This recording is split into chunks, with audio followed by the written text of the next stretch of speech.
అందరికీ జై భీమ్. నేను Rajesh Mahasen. Welcome to Mahasen media.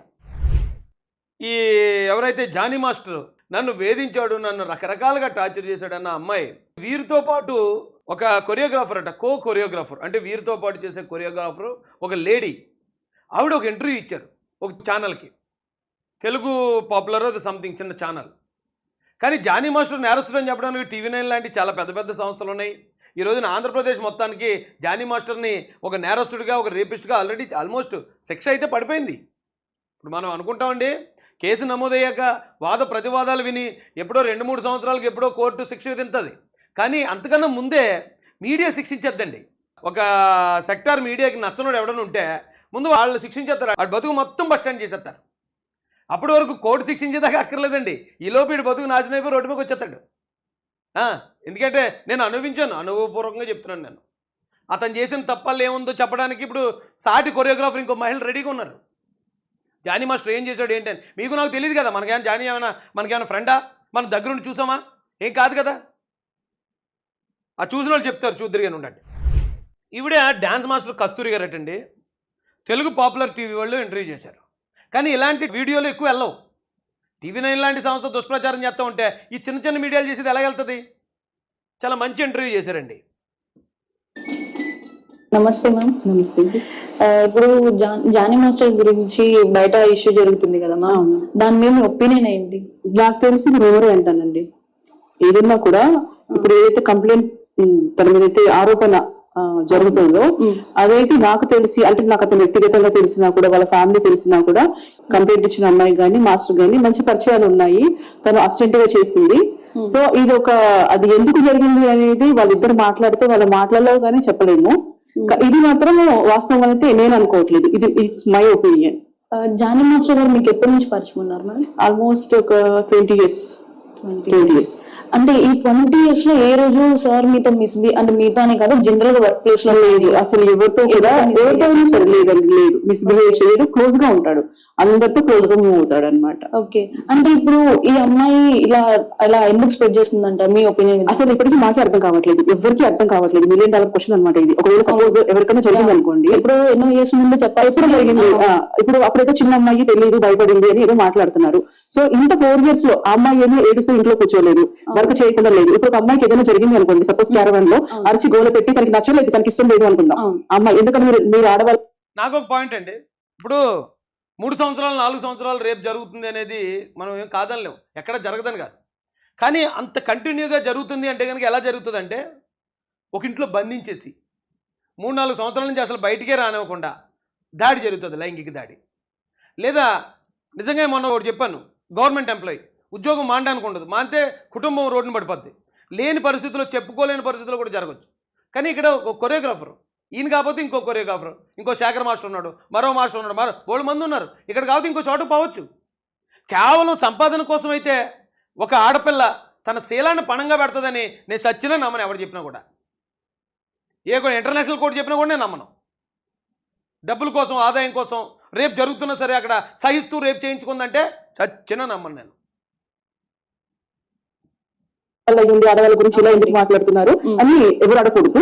ఎందుకంటే అర్థం చేసుకోండి, ఈ టాపిక్ మీకే వదిలేస్తున్నాను. ఇక్కడ నేను మాస్టర్ కి సపోర్ట్ చేయట్లేదు, ఆ అమ్మాయికి సపోర్ట్ చేయట్లేదు, జస్ట్ సిచ్యువేషన్ ని నేను ఎండ్లెస్ చేస్తున్నాను. ఇప్పుడు ఒకవేళ ఆ అమ్మాయికి జరిగింది అనుకుందాం, ఆ రోజు ఆ ప్లేస్ లో ఎవరున్నారో అరిచి గోల పెట్టొచ్చు. ఆ అమ్మాయికి నచ్చని పని కాబట్టి, రేపు అంటే ఏంటంటే అది ఒక నరకం. ఈ అమ్మాయికి నరకం అసలు దాని గురించి నో వర్డ్స్. అలాంటప్పుడు అంత జరిగినప్పుడు చుట్టుపక్కల ఎవరు లేరా? ఎవరికైనా చెప్తే చంపేస్తాను అని చెప్పానంటే నేను చెప్పలేదు అంటుంది.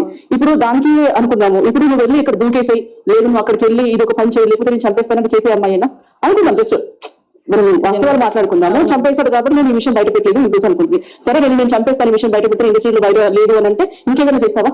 అంటే ఇంకో 10 మంది దగ్గరికి పిలిచిన నువ్వు యాక్సెప్ట్ చేస్తావా? సో కాబట్టి అది కూడా చిన్నది, అంటే కొన్ని ఈ విషయాలు సున్నితంగా ఉంటాయి. నేను అమ్మాయికి ఏం అగనిస్ట్ గా మాట్లాడట్లేదు. నిజంగా అమ్మాయి ఆ రోజే కనుక కంప్లైంట్ పెట్టుంటే ప్రతి ఒక్కరు సపోర్ట్ చేస్తారు. ఇప్పుడు ఎప్పటికైనా సరే విషయం నిజాలు తేలితే నేను అమ్మాయి సైడ్ సపోర్ట్ ఖచ్చితంగా చేస్తాను. నేను ఒక మహిళగాని కాదు, ఎక్కడ న్యాయం ఉంటే అక్కడ. ఇప్పుడు నాది ఒకటే టాపిక్ అండి, ఆ అమ్మాయికి అన్యాయం జరగద్దు అలా అని చెప్పేసి జానీ మాస్టర్ గారికి కూడా అన్యాయం జరగద్దు, ఇద్దరికి న్యాయం జరగాలి. సో నా వాదన అదే అనమాట. మాస్టర్ గారు తప్పు ఉంది, యాక్సెప్ట్ చేద్దాం. కానీ ఇన్ని టైం ఎందుకు పట్టింది ఆ అమ్మాయికి? తర్వాత తనతో ఎలా ట్రావెల్ చేసింది, ఎలా అసిస్టెంట్ గా చేసింది? ఏదో ఒక 1 minute దొరకలేదా ఎవరికైనా ఒకరికి చెప్పడానికి? ఇంకో పాయింట్ కూడా ఉందండి, ఒకవేళ నిజంగానే 5 సంవత్సరాల క్రితం జరిగింది, ఆయన చంపేస్తాను అన్నాడు, లేకపోతే నేను ఇండస్ట్రీలో ఉండను అని అన్నాడు. అప్పుడు సరే ఇది బయట పెట్టకుండా అమ్మాయి తన దగ్గరికి ఇంక వెళ్లకుండా తన జీవితం ఏదో తను బతుకుతూ వేరే కొరియోగ్రాఫ్ చేసుకుంటూ ఇప్పుడు ఒకవేళ ధైర్యం వచ్చి ఎవడన్నా ధైర్యం చెప్పి నీకు ఆ మీద అప్పుడు జరిగింది కదా అప్పుడు వచ్చి కంప్లైంట్ పెట్టంటే ఇప్పుడు పెట్టింది అన్న కూడా ఆలోచించవచ్చు. కానీ రేపిస్ట్ తోటి 5 సంవత్సరాలు ట్రావెల్ చేయడం అనేది ఏ ఆడపిల్లకు కూడా సాధ్యం కాదు. అక్కడే మొత్తం ఈ కేసు మొత్తం వీక్ అవుతుంది అనడానికి, ప్రజలు ఎవరో నమ్మట్లేదు అనడానికి అది ఒకటే ఆధారం. ఈ చిన్న విషయం కాదు కదా, అది ఎవరికైనా సపోర్ట్ తీసుకోవచ్చు కదా. అవును. సో ఇప్పుడే పెట్టడానికి రీజన్ ఏంటి అనేది అనుమానాలకు తావిస్తుంది. సో వెనకాల ఎవరైనా ఉండి చేపిస్తున్నారా, లేదా ఆ అమ్మాయి ఏం ఆశిస్తుంది, ఈ కేసు వెనకథలో ఏం ఆశిస్తుంది, ఆ జరిగినప్పుడు చుట్టుపక్కల ఎవరికి చెప్పకుండా వాళ్ళ పేరెంట్స్ కి చెప్పొచ్చు. సరే ఏమంటే బెదిరిస్తున్నారు, పేరెంట్స్ సపోర్ట్ చేస్తారు కదా, వాళ్ళని యాక్షన్ తీసుకునే వాళ్ళు కదా. పోలీసు ఎవరికైనా చెప్పుకున్నా సరే యాక్షన్ తీసుకునే వాళ్ళు కదా. ఇప్పుడున్న వాళ్ళు అలాంటి ఎవరు ఎంకరేజ్ అవును చేయలేదు. అవును. సో ఇప్పుడు ప్రతి ఒక్కటి కూడా నువ్వు వాష్రూమ్ లోకి వెళ్ళినా సరే కనీసం ఎక్కడికైనా పక్కన దాక్కున్నా ఫోన్ లో వీడియోస్ వైరల్ చేయొచ్చు. అవును, చేయొచ్చు. సోషల్ మీడియా ఫుల్ సపోర్ట్ ఉంది, ఇదేమి పాతకాలం కాదు. అవును. సో నాకు వచ్చే డౌట్స్ అంతా అదే, ఇప్పుడు అమ్మాయి వైపు న్యాయం ఉందే అనుకుందాం, సో ఇంత టైం ఎందుకు పడింది అనేది కూడా నా అనుమానం. ఓకే. ఇప్పుడు అమ్మాయి గురించి పక్కన పడితే జానీ మాస్టర్ వాళ్ళ వైఫ్ కూడా సపోర్ట్ చేస్తున్నారు దీనికన్నా టాక్స్ వస్తుంది. లేదండి, అసలు ఇది చాలా చాలా అబద్ధము. చాలా అసలు ఇంకేం దాని గురించి ఏం మాట్లాడాలో కూడా నాకు తెలియట్లేదు. ఆ అమ్మాయి ఎంత మంచిదంటే చాలా అంటే చాలా మంచిది. ఆ అమ్మాయి మ్యారేజ్ అయిన తర్వాత ఆమె ఇల్లు మ్యారేజ్ కోసం ఫోర్స్ చేసి లేదు, ఆ అమ్మాయికి హస్బెండ్ పిల్లలు అదే ప్రపంచం. ఆ అమ్మాయి ఒక డాన్సర్, ఫస్ట్ డాన్సర్. ఆ అమ్మాయికి వాళ్ళ హస్బెండ్ పిల్లలు, ఆ సంసారం తప్పితే ఇంకొక విషయాలు కానీ గొడవలు కానీ వెళ్ళే అమ్మాయి అస్సలు కాదు. ఇప్పుడు సెకండ్ ఇన్నింగ్స్ మళ్ళీ కొరియోగ్రాఫర్ గా వస్తుంది. అమ్మాయి ఎవరికైనా హెల్ప్ చేసే రకమే కానీ ఒకరికి అన్యాయం చేసే అమ్మాయి కాదు. లేడీస్ వైపు ఫస్ట్ నిలబడుతుంది. దీనికి నేను సాక్ష్యం. ఎవరికైనా ఇబ్బంది ఉంది అనుకుంటే వాళ్ళ హస్బెండ్ పక్కన పెట్టైనా సరే సపోర్ట్ చేసే మెంటాలిటీ సుమలతది. సుమలత మీద వస్తున్న అపవాదులన్నీ కూడా కరెక్ట్ కాదు. ఇంకొక విషయం చెప్తాం, సపోజ్ వెళ్ళింది, ఇద్దరు గొడవ పెట్టుకున్నారు అనుకుందాం. వాళ్ళ హస్బెండ్ ఇంకెవరన్నా వెళ్తూ ఊరుకుంటారా? సపోజ్ నేను మ్యారేజ్ అయిందో నాకు తెలియదు, ఒకవేళ పెళ్ళయింది అనుకోండి, మీ ఆయనతో ఇంకొక ఆవిడ తిరుగుతూ ఉంటే ఊరుకుంటారా? మరి ఏంటంటే ఆమె కూడా అందరికి ఒక న్యాయం ఉండాలి కదా. ఒక్కొక్కరికి న్యాయం.